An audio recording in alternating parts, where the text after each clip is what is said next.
Hola mi amigo querido, mira, empezaremos el comentario de esta semana diciendo que lo peor que el pecado hizo en el ser humano fue desfigurar el carácter de Dios. Porque cuando el hombre salió de las manos de Dios, reflejaba el carácter divino. Infelizmente entró el pecado.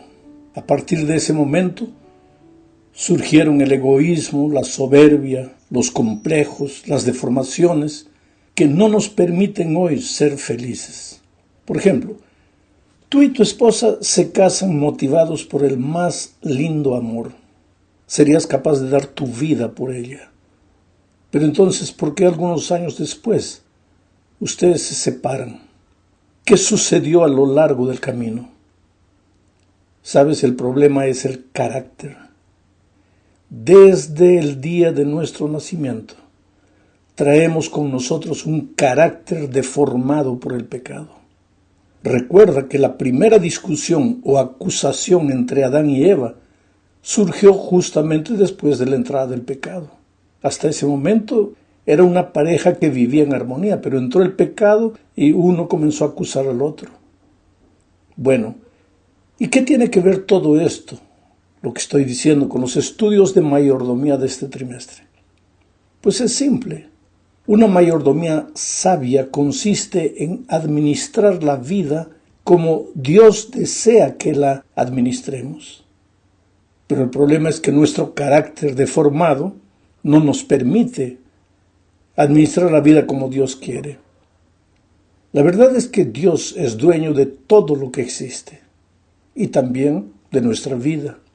Nos lo entregó todo para que pudiéramos vivir. Pero nosotros no somos dueños de nada. Todo lo hemos recibido prestado de Dios. Somos apenas administradores. Y como sabios administradores debemos aprender también a administrar la vida como Él espera que la administremos. ¿Y cómo Él espera que hagamos eso? Pues siguiendo sus consejos, sus recomendaciones, lo que está escrito en su palabra. Bueno, para vivir la vida como Dios quiere que la vivamos, es necesario que aprendamos a andar diariamente con Dios en una experiencia de amor. Así, en ese compañerismo mutuo aprenderemos de manera práctica cómo se administra la vida. Solo que al andar con Dios sucederá también otra cosa extraordinaria. El carácter de Dios se reflejará diariamente en nuestra vida. Nuestra manera de ser tendrá las marcas del carácter de nuestro Padre Celestial. Sus características aparecerán de manera natural en nuestra experiencia. Una de esas características es la fidelidad. Primera a los Corintios capítulo 4 versículo 12 dice: Ahora bien, de los administradores se espera que demuestren ser dignos de confianza. Dignos de confianza. Otras versiones de la Biblia dicen: ahora bien, se requiere de los administradores que cada uno sea hallado fiel. Fidelidad tiene que ver con ser digno de confianza. Los administradores sabios tienen que ser hombres fieles, dignos de confianza. Piensa en José, el administrador de la casa de Potifar. ¿Era un hombre digno de confianza o no? ¿Fue fiel a su Señor a pesar de la tentación?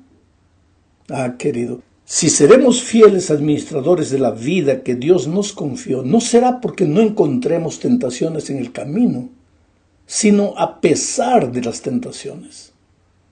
La fidelidad es un rasgo de carácter.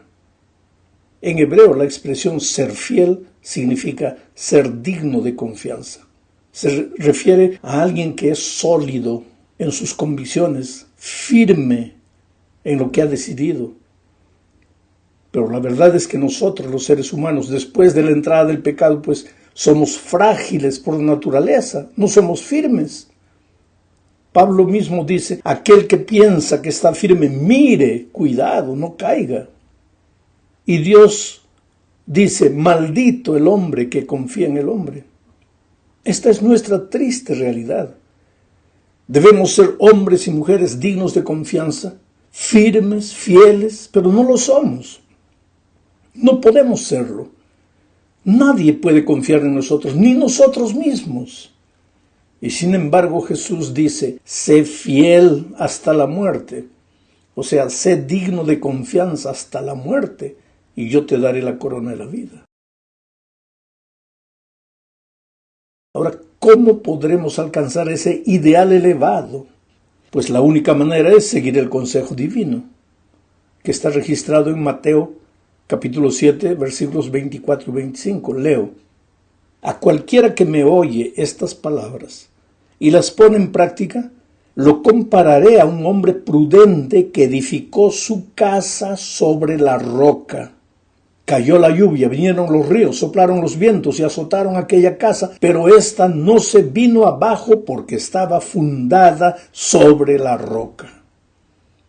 Aquí volvemos al tema del relacionamiento diario con Cristo, que es la roca de los siglos.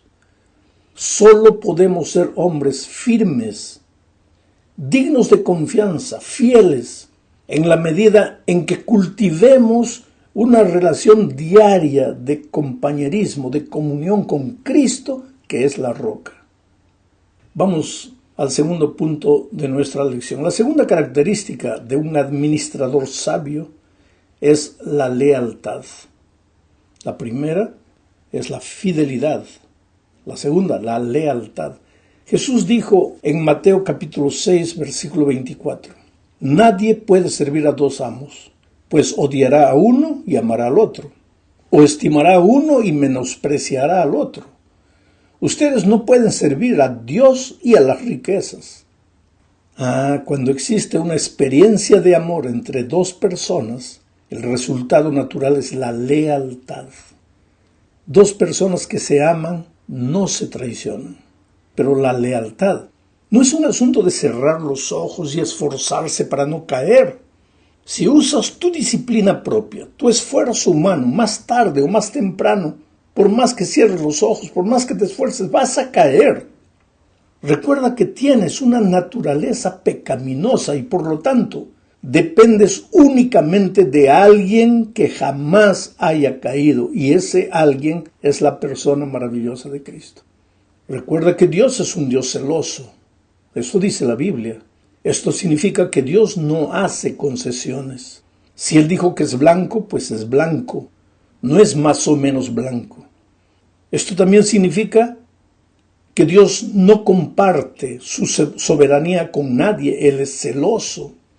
Y si somos sus siervos, necesitamos ser sus siervos y de nadie más. Un día, Dios le dijo a Salomón, y tú, Salomón, hijo mío, reconoce al Dios de tu padre y sírvele con corazón perfecto, con ánimo voluntario, porque el Señor escudriña los corazones de todos y entiende toda intención de los pensamientos. Si tú lo buscas, lo hallarás, pero si lo dejas, Él te desechará para siempre. Sírvelo con corazón perfecto, con todo tu corazón, con tu ser entero, no dividido, no un poco a Dios y un poco al Dios de este mundo, con todo tu corazón. Esto significa que la lealtad no es apenas un asunto de cumplir determinadas reglas, porque dice que Dios conoce el pensamiento y el sentimiento. Tú puedes cumplir todo y sin embargo no ser fiel a Dios. Esto es un asunto de fondo, no simplemente de forma. Recuerda que el Señor escudriña los corazones de todos y entiende toda intención de los pensamientos, le dijo Dios a Salomón. Esta es la razón por que el joven rico se fue y no regresó. Estaba dispuesto a cumplir las reglas, pero su corazón amaba al dinero. Estaba dividido, quería servir a Dios y al dinero al mismo tiempo. No se puede. Y Dios desea cultivar con el ser humano una experiencia de amor. Y cuando una persona ama de verdad, pues no necesita que la otra la esté vigilando para permanecer leal a la persona que ama. La lealtad, como el amor, debe ofrecerse libremente, o entonces no es verdadera lealtad. Un soldado muchas veces tiene que obedecer las órdenes de su jefe porque si no lo hace puede ser castigado. Este soldado quizá cumpla su deber, pero lo cumple por miedo del castigo. Esa no es la clase de lealtad que Dios pide. Observa el caso de Job, por ejemplo. Él no esperaba los eventos catastróficos que destruyeron a su familia, que destruyeron sus posesiones, su salud, nada de eso. Él nunca esperó eso. Y cuando todo eso llegó y parecía que Dios lo había abandonado, podría haber perdido la confianza, el amor y el compromiso. Pero su lealtad a Dios era una decisión inquebrantable de amor, con honestidad y sin miedo a alabar públicamente a Dios. Pronunció las famosas palabras registradas en Job capítulo 13, versículo 15. Aunque Él me matare, en Él esperaré. Quiere decir, su fidelidad en medio de la situación crítica fue la esencia de su lealtad. Esto significa que el cristiano leal lo es por amor y no solamente porque Dios le da muchas bendiciones. Servir a Dios, ser fiel a Dios, declarar amor a Dios cuando todo va bien, eso es fácil. Pero seguir amando a Dios, confiando a Dios, siendo leal a Dios en medio de las dificultades y de las adversidades de la vida, solo los verdaderos cristianos pueden hacerlo. Aquellos que cultivaron una vida diaria de compañerismo con Dios. Vamos a la tercera parte. Aquí veremos la tercera característica del mayordomo sabio. Esta tercera característica es una conciencia limpia. Infelizmente el mundo en el que vivimos, pues es un mundo que ha reemplazado la palabra de Dios por las preferencias humanas. Ya no importa mucho hoy lo que Dios dice en su palabra. Lo que importa es lo que yo creo, lo que yo pienso, y generalmente lo que yo creo, lo que yo pienso no está de acuerdo a lo que dice la palabra de Dios, sino a lo que me conviene. Esa manera de pensar de nuestro siglo se hace también realidad en la iglesia, porque la iglesia está formada por hombres y mujeres que viven en este mundo y no pueden evitar ser contagiados inconscientemente por las tendencias de afuera. Hay muchos dentro de la iglesia que creen que Dios no se importa mucho con sus actitudes porque, en fin, Dios los ama. Y es verdad que Dios los ama. Dios nunca va a dejar de amar a sus hijos. Pero Hebreos capítulo 10, versículos 19 al 22 dice: Hermanos, puesto que con toda libertad podemos entrar al lugar santísimo por la sangre de Jesucristo, por el camino nuevo y vivo que Él nos abrió a través del velo, es decir, de su propio cuerpo, y puesto que tenemos un gran sacerdote al frente de la casa de Dios, acerquémonos con un corazón sincero y con la plena seguridad de la fe, con el corazón purificado de una mala conciencia y con el cuerpo lavado en agua pura. ¿Qué significa una mala conciencia? Hay que acercarse a Dios purificado de una mala conciencia. Sabes, la conciencia funciona como una brújula interior. Nos muestra el camino por el que debemos andar. Solo que esa brújula interior fue malograda con la entrada del pecado al mundo. Fue distorsionada. Hoy esa brújula ya no funciona bien. Apunta para el lado equivocado y nos lleva hacia la muerte. Para ser una brújula que trabaje bien, necesita estar nuevamente en armonía con las enseñanzas divinas y no con la opinión de la sociedad en la que vivimos. Si está en armonía con las enseñanzas divinas, la brújula pues es una conciencia limpia.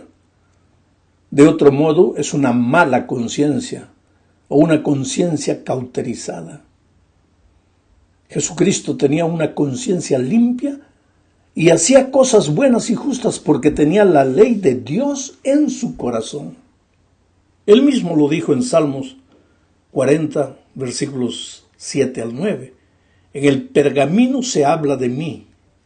Hacer tu voluntad, Dios mío, me agrada. Tu ley la llevo dentro de mí. He proclamado tu justicia ante la gran multitud y tú, Señor, lo sabes muy bien. Tu ley la llevo dentro de mí. Qué interesante. Ahora, ¿qué hacer si nuestra conciencia está contaminada?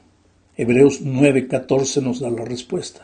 Dice: cuanto más la sangre de Cristo, que por medio del Espíritu Eterno se ofreció a sí mismo sin mancha a Dios, limpiará de obras muertas nuestra conciencia para que sirvamos al Dios vivo. Ahora, mi amigo, te das cuenta cómo todo empieza y termina en Jesucristo. La vida cristiana no es una colección de deberes.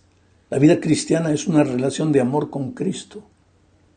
Por amor a Jesús hacemos o dejamos de hacer las cosas.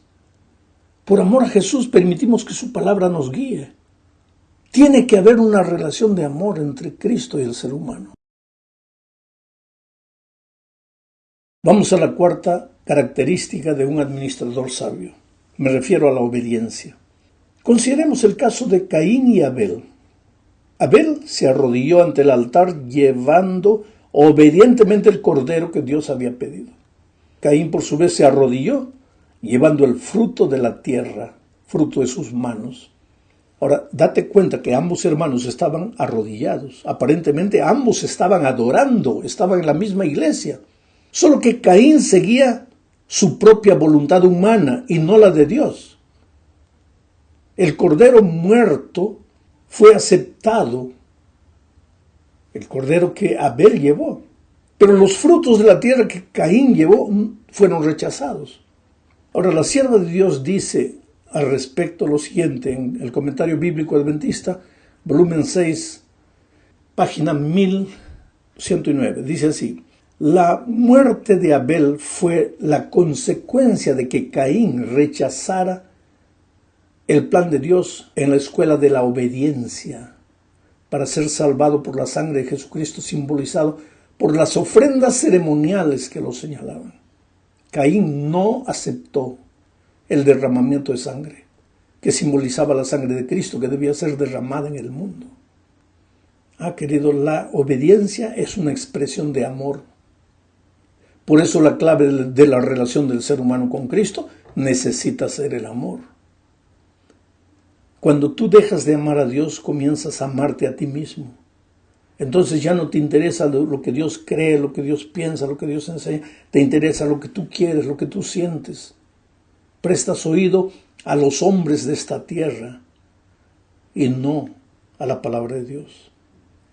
Sabes que cuando yo era niño me enseñaron a obedecer por miedo y no por amor. Me llevó mucho tiempo entender que la vida cristiana es una vida de amor con Cristo y no una vida de miedo de perderse. El problema es que también podemos llevar a la iglesia la obediencia por el miedo, pero esa obediencia por miedo no tiene ningún valor para Dios. Por eso Él dice: hijo mío, dame hoy tu corazón. Quiero tu amor, tu corazón. Después que me has dado tu amor, tu corazón, ahí tú puedes darme y andar mis caminos. Pero si tú no me has dado tu corazón, si tú no me amas, yo no quiero nada de ti. Llegamos al fin de este estudio hablando de la confiabilidad como otra característica de aquellos que han entendido el amor de Dios y que administran con sabiduría la vida que recibieron de Él. Leamos Lucas 16, 10 al 12. El que es confiable en lo poco, también lo es en lo mucho. Y el que no es confiable en lo poco, tampoco lo es en lo mucho. Porque si el manejo de las riquezas injustas ustedes no son confiables, ¿quién podrá confiarles lo verdadero? Y si con lo ajeno no resultan confiables, ¿quién les dará lo que les pertenece? ¿Sabes, mi amigo querido? Dios desea hijos e hijas confiables, porque desea que seamos semejantes a Él. La confiabilidad es algo que nuestros primeros padres perdieron cuando decidieron voluntariamente separarse de Dios e hicieron su propia voluntad. Ellos tenían todas las condiciones de ser obedientes y confiables. Habían sido creados en estado de perfección, pero ese estado de perfección demandaba la libertad y ellos usaron mal la libertad. Hoy nosotros ya estamos contaminados por la naturaleza pecaminosa, pero ese no es argumento para decir que no podemos ser confiables. La confiabilidad es una marca divina, es una característica de Dios que puede ser reproducida en los que caminan diariamente con Él. Pero para eso hay que andar con Él todos los días. Y ya estudiamos que andar con Él todos los días es estudiar su palabra, orar y buscar una persona y traerla a Jesucristo. Que Dios te bendiga ricamente.